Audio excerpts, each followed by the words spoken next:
Hello, everyone, and welcome back to Pretty Real Persona. I am your host, Ariana Reese, and let's get into it today.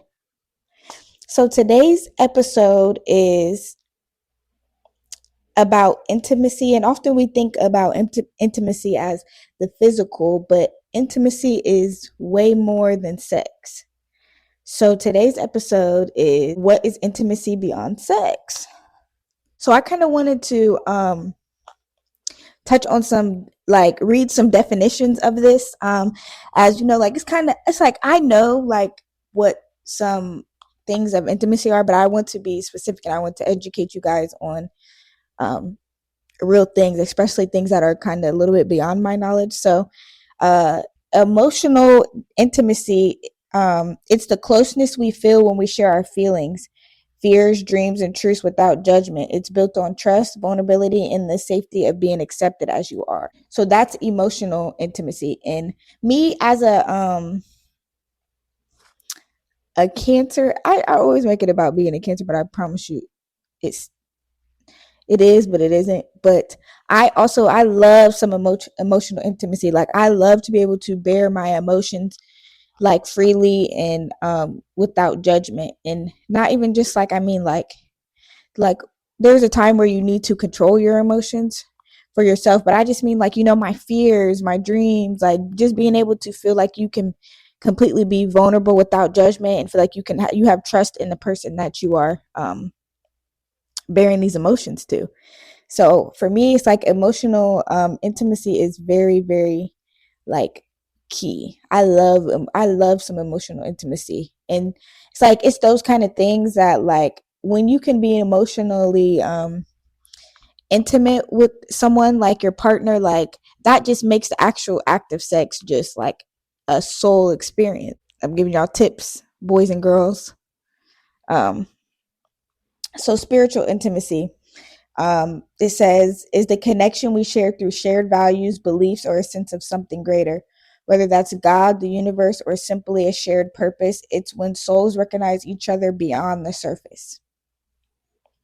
So I feel like even just those two things, like, okay, so your emotional intimacy um, is the closeness, and the spiritual intimacy is the connection, you know? So it's like, I feel like both of those things are important for like any kind of relationship, whether it's friendship or like a romantic relationship, where it's like a romantic relationship where you can have a friendship and romance at the same time, but also with friends you can have like a strong friendship, and then you can like, you know, romanticize your friendship in the sense that you guys do friend dates and things like that. But I think like for understanding of one another, I think that that's having that spiritual connection where okay, that I think that's what keeps you close and connected as friends or as lovers.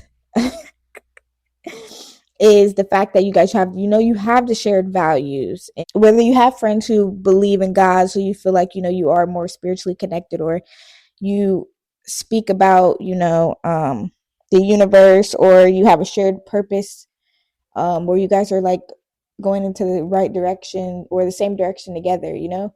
So I feel like that spiritual intimacy makes you feel very connected to someone. I think that piece is important, is like, especially when you have a partner, you want to feel spiritually connected to them so that um that draws you to them, connects you to them.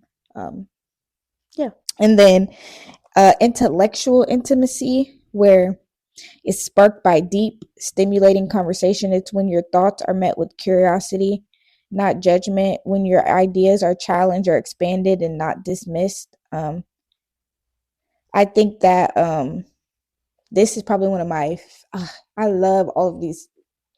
Um, I myself am a deep, and I love stimulating conversations, and I love to be able to, like, you know, talk about my thoughts and like to have like a very like intellectual, like what ifs, or like deeper, expansive conversations about things. So that's right up my alley. Like, and it's like when you have all three of these things going on when it comes to like your romantic partner, like that itself is a non-physical sex, you know?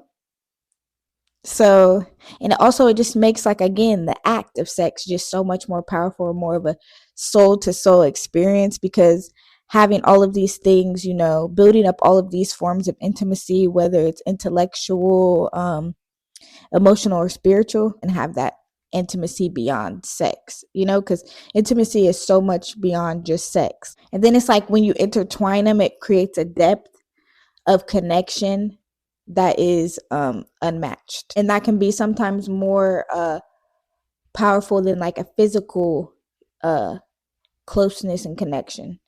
Next, I want to talk about why we crave um connection, but we are scared, or we fear vulnerability. So as humans, it's like connection, we are wired for connection, we need connection, we love connection. We are supposed to be, that's why I say when it comes to like community, like I think in this world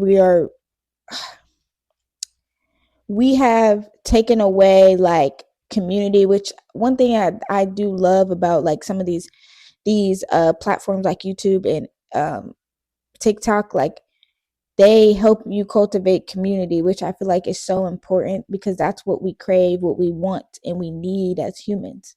But we fear vulnerability. So things like, for example, rejection, judgment, and abandonment. So an example is, so rejection, if they see the real me, they won't stay.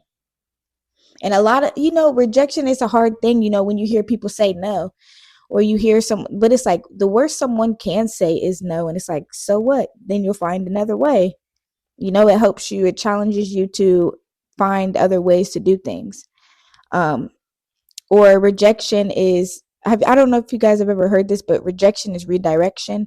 I literally live by that. Like, if I'm rejected, say by a job, I apply to a job and I hear a lot of no's, I just instead of thinking like where it says they won't stay, or if they see the real me, I'm being rejected for the real me, I think like, okay, this is not where I'm supposed to be at. And it's redirected me to like apply for, maybe different positions or similar positions just somewhere else. Maybe I feel like, maybe God's protected me from um an environment that I was never supposed to be in.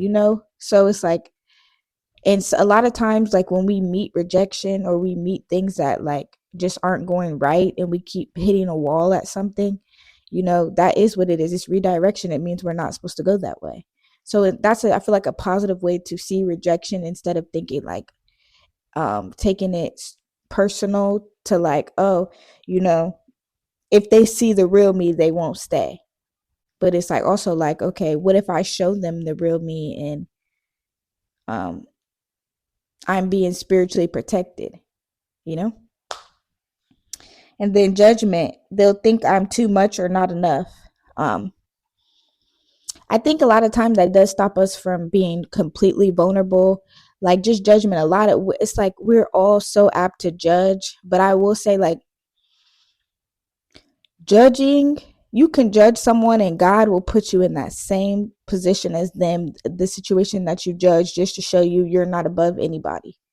Or the things that we say, like you'll hear people say sometimes like, that will never be me. And I promise you, to this, the one day, I'm not gonna lie to you, I said that one time about a situation where it was a person who was like going through like going back to their boyfriend, who was literally like, abusing them and um cheating on them, and they were still going back, still like, you know going back and going back and going back to them. I had said that, and then like this person had no respect for them, and like treated them, verbally abused them, physically abused them. And then God put me in a similar situation, because I was thinking I would, and it made me realize like you're not above anything. And it's like some people, like sometimes you're put in you get yourself into situations because you have low self-esteem, you have low self-worth, and low self-confidence. And sometimes those things will put you in a position that you never thought you would be in. So um yeah, so it's like you passing judgment, those things will come right back on you. So you have to be careful about what you judge. And also it's like, just let people be, let people experience what they need to experience. If you know that you wouldn't be in that situation, I wouldn't even speak out the tongue, something like that. I would just, pray for them in their situation, and, just wish the best for them, you know? Abandonment. So if I open up, they'll leave. So a lot of people, won't completely open up because they feel like if someone gets to know the real them, they won't. They'll leave. And like that anxious attachment style, like that, I have anxious attachment style, like, we get scared to like fully be ourselves to someone, or that deep fear, not even, just the deep fear of abandonment, that someone's going to leave you and that you'll have no one, and that you have to hold on to something so close.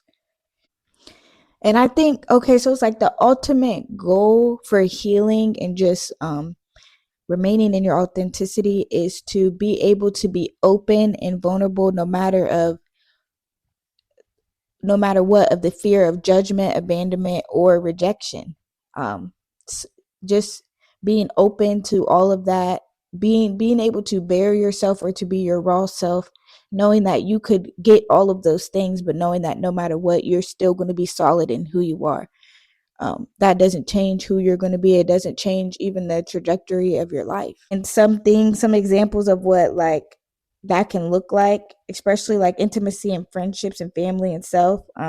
Start trying to cultivate a space if you are trying to, work on being more vulnerable, being work on your intimacy. Start trying to cultivate a space where like someone can cry in front of you and you can just hold space for them, because then that also helps you also helps you open up a space for, if you cry, someone's able to hold space for you. Being able to call someone out on something you feel like they're doing wrong, obviously, I think in the right way, and saying it in the right way is a big part of how someone understands it. But and everyone, understands things differently. You can't talk to everyone the same. Cultivating spaces where you can laugh until you cry, or cry until you can't cry anymore without an explanation. Like, just, I really think that is important to, like, for intimacy, like cultivating, being a person that someone can be intimate with, so that they know, okay, this is what intimacy looks like. So also knowing what you need out of what intimacy you need out of someone, and embodying the intimacy that you need out of someone to show them how to be intimate with you. I think that plays a huge role as well. I just kind of want to leave you guys today with, intimacy is being well known and loved anyway. And that fully starts with showing up as your full self, your most authentic self. If you love today's episode and you learned a little bit more about intimacy and what that means, and you want to see you loved today's episode, follow us on TikTok, subscribe on YouTube, and follow us on Instagram. Thank you guys for watching today's episode. I really enjoyed having you guys here and having us talk about intimacy. I feel like I learned a lot. If you learned a lot, let me know what you want to hear or see from me in the future. I love you guys, and thank you for tuning in to Pretty Real Persona. And I will see you guys next week. I love you guys. Bye.